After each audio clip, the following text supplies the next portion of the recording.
In this video, I'm going to show you how you can edit your Flambient interior photos in just 2 minutes, as having a quick workflow whilst achieving great results is something we all want to achieve. So let's jump straight in and take a look.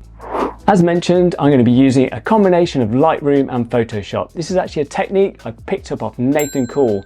If you've not checked him out, please do, because he really is the godfather of all things interior photo editing. In his video on this, however, I noticed that he sort of skimmed over how you can create the action, and that's really the bit that's going to really speed things up when you're editing your Flambient photos. So let's jump into Lightroom now and take a look at how we do this. So here we are in Lightroom, and I'm just going to take you through a couple of photos I've done recently. They're not the most amazing shots, but they're pretty standard places that I go to on a day-to-day basis. So this is what I'm going to be editing over and over again. And like I say, this is all about building up a quick process that you can do over and over again in just a couple of minutes. So here we have the flash shot of this living room, and then we've got the ambient shot here too. Obviously the ambient shot is what we're going to layer over to get all that shadows falling in the right places, so we don't have all these flashy bits, as you can see on the armchair here and the walls there and around the walls here. So you can just do a quick little edit on those if you like. I wouldn't do too much. What I would usually do is just bring the highlights back in, just so we can see everything in those windows. And I am just shooting 2 shots here. I'm not doing a window pull, as I like to try and expose the windows as much as possible and then put a lot of flash in, so we don't really have to do too many of those window pulls. So to be honest, I'm not really going to do too much here. Maybe just take the exposure up a little bit, shadow slightly, but that will probably do. And then we're just going to select both pictures here by pressing Shift and click, and then we're going to bring our menu up here by right clicking or double clicking on the trackpad, and then we'll go up to Edit in, and then go down to Open as Layers in Photoshop. This will then just take a moment to open both those layers in Photoshop, and we'll take a look at what we do there then.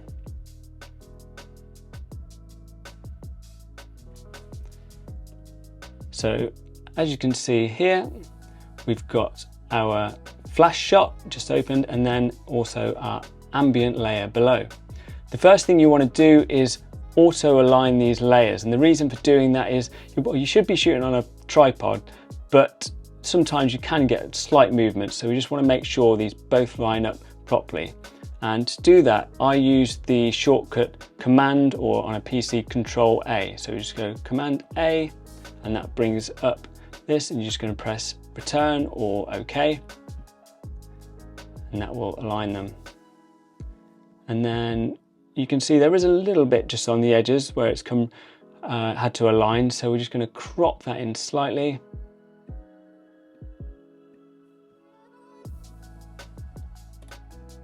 So now our layers are aligned.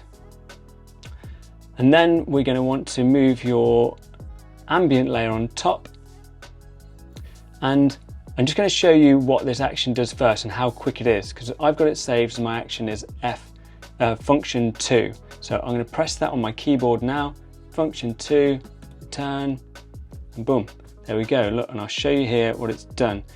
You can see here the flash shot, and then it's put that shadow layer over the top, the ambient layer over the top, so you can now see these shadows round the mirror, round here, and it's probably a little bit too much, and we can change the opacity on that to our liking.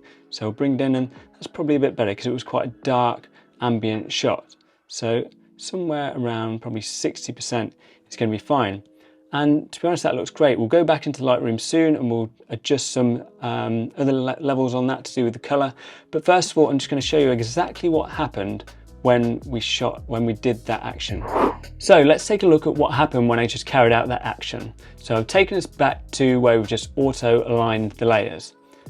So we're going to want to go back to our layers, make sure our ambient layer is over the top, and we're going to want to create that action. So we're going to want to start recording that now. So we're going to go to Window, and then down to Actions. Then it's going to open a panel that's got all your default actions in already. So we'll create a new folder and call it My Actions. And then we're going to want to click on this plus icon, which is going to create our first action, which we can call Quick Flambient.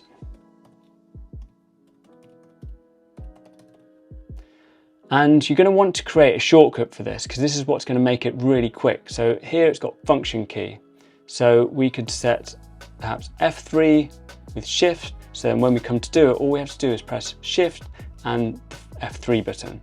So we'll start recording now. So we'll click record and that will record everything we're going to do now. It doesn't matter how long it takes, it can take a while, but it's just going to record everything you carry out and then we'll stop it at the end. So we'll go back to layers, make sure our ambient layer is selected, then we'll click on channels, click on RGB, and we are going to do command and click. That's going to select all the highlighted areas really then, and it's with all these little ants. And then we want to go back to layers and we're going to create a layer mask. So we're going to click on this little icon here, the little rectangle with a circle in the middle. And that's created our layer mask. And then we're going to want to click on that layer mask and click Command I. That will then invert it. And we don't want normal mode, so we're going to click on normal mode here and we're going to go down to luminosity. And what that's doing is it's just taking all the shadowy and highlighted there. It's not taking any of the color information or anything like that because we just want to take the information about the lighting. And once you've done that, that is it. And so we're going to go back to actions here and then just click stop. And then that will save your action. So that's created our luminosity mask layer. And as mentioned, you can adjust the opacity to your liking. So as I said, this was quite a dark ambient layer, so could do with bringing that down a bit. And then just to however you're happy with. And then once you're happy with that, you can simply flatten the image and then you can save it. That's going to save it as a TIFF file then. And then we can go back into Lightroom and start working on it there. So now we're back in Lightroom, we can start adjusting a few of those levels. And as you can see here, the image actually looks pretty good already. But if we look at the flash shot that we started with, we can see, yeah, we've done a pretty good job there. But there's a few things I would do. I would just sort of brighten it a little bit, bring down the highlights again a little bit, maybe the shadows, just bump a bit. I mean, you might have presets saved in Lightroom, which you can just add on to this. But one thing I always do, obviously, is to get the color balance right. I mainly do this using the color mixer tab here. So click on color mixer and then make sure this is set to HSL and then click on saturation.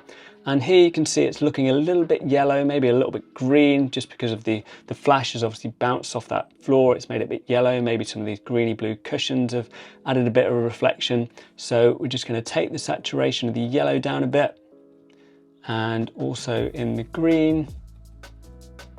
Maybe a little bit in the blue too there. And we can just click the little eye thing so we can sort of see what's happening. As you can see there, it's just taken a little bit that yellow tinge out. So there's the yellow and there's it taken out. Only a little bit, but it does definitely look better. And you can just adjust that to your liking. So now with this shot, I'm just going to show you how quickly this process can be done using everything I've just shown you. So let's start the timer and get cracking in Lightroom. So here we've got our flash shot. So first thing I'm going to do is bring those highlights down just so we can see everything outside, and then go into our ambient shot. So it's again looking a bit dark perhaps, so bring those shadows up a little bit, and then we're going to select them both, go to edit in, open as layers in Photoshop, and this is going to bring both those layers in Photoshop for us to edit.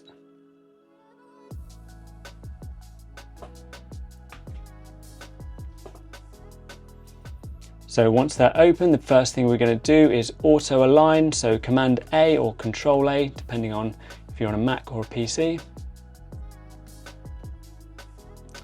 So that's align them.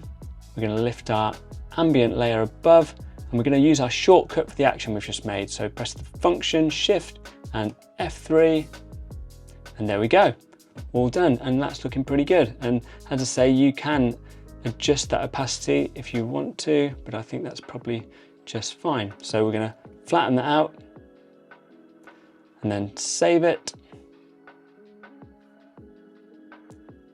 So that will be saved as a TIFF file now. We can go back into Lightroom.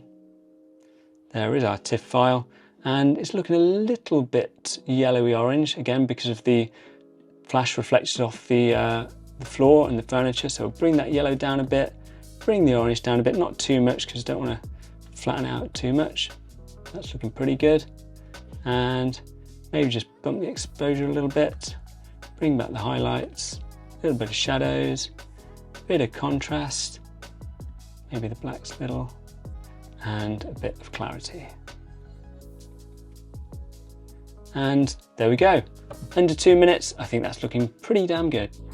So I hope all that information is going to help you edit your Flambient photos quicker and achieve some great results. Obviously, Flambient isn't the only method you can use for shooting interiors. You can also shoot in HDR, which I haven't covered in this video, but I will do soon. And once I've made that video, you can check that out here.